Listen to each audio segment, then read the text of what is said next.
Iran's proxies in the Middle East are now threatening the global economy. Attacks on commercial shipping in the Red Sea are disrupting supply lines and driving up prices. Well, in northern Gaza, the IDF is going underground to root out remaining terrorists. And Israel is signaling that it's ready for more hostage negotiations. CBN Middle East correspondent Julie Stahl brings us the details.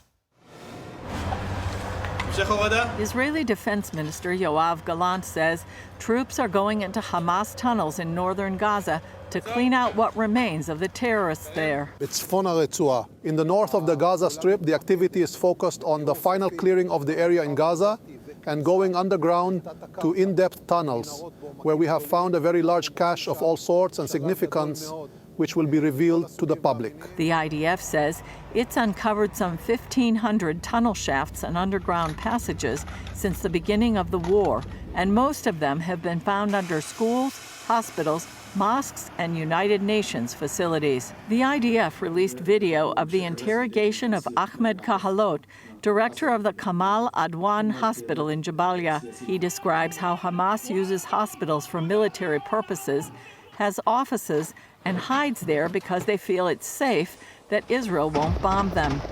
But Hamas acted as cowards, he says, leaving the people in the field while they hide. In the south, Gallant says, it will take a long time to clean out the terrorists there. In the south of the Gaza Strip, Khan Yunis has become the new city of terror. We are operating there, focusing our efforts. There's an action that will take place in various stages. It will take months until we reach our goals. Meanwhile, President Herzog says Israel is ready for another hostage deal. Israel is ready for another humanitarian pause and additional humanitarian aid in order to enable the release of hostages. The responsibility lies fully with Sinwar and the leadership of Hamas. Islamic Jihad released a video showing 2 male hostages. That follows a Hamas video of 3 male hostages the day before, giving hope that the remaining more than 100 hostages, including women and 2 children, are still alive. Meanwhile, Iranian-backed Houthi rebels are ramping up their attacks on commercial ships in the Red Sea trade route as nations band together to address the challenge. I think it's important to put it a little bit in perspective. Some 6 countries border the Red Sea. The Red Sea is a conduit for 10 to 15% of all global trade, 8% of global grain trade, and 12% of global seaborne oil trade. Of this total Red Sea trade, Greek, Chinese, Japanese, and German-owned vessels make up 40 to 50% of transits. All that underscores the dependence that these economies have around the world on the strategic trade. The route allows ships carrying oil and imported goods from Asia to cut through the Suez Canal, taking weeks off the trip to Europe and saving millions in shipping costs. Some of the world's largest shipping companies have already begun diverting their ships from the area, causing delays and higher prices. National Security Council spokesman John Kirby says there's going to be a lot of naval hardware in the Red Sea to counter the threats. Bottom line is, these attacks have to stop. They need to stop. They're unacceptable.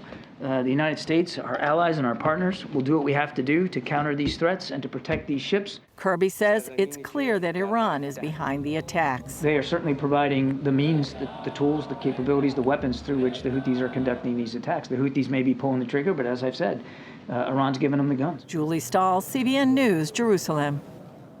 Well, Iran is definitely behind these attacks, and they're using proxies to do it because they don't want to involve themselves directly in the war. They're definitely afraid of the retaliation that could come.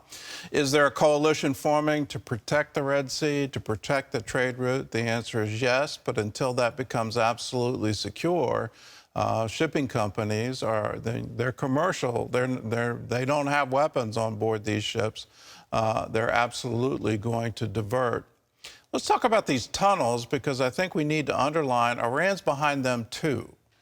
These tunnels are remarkably sophisticated.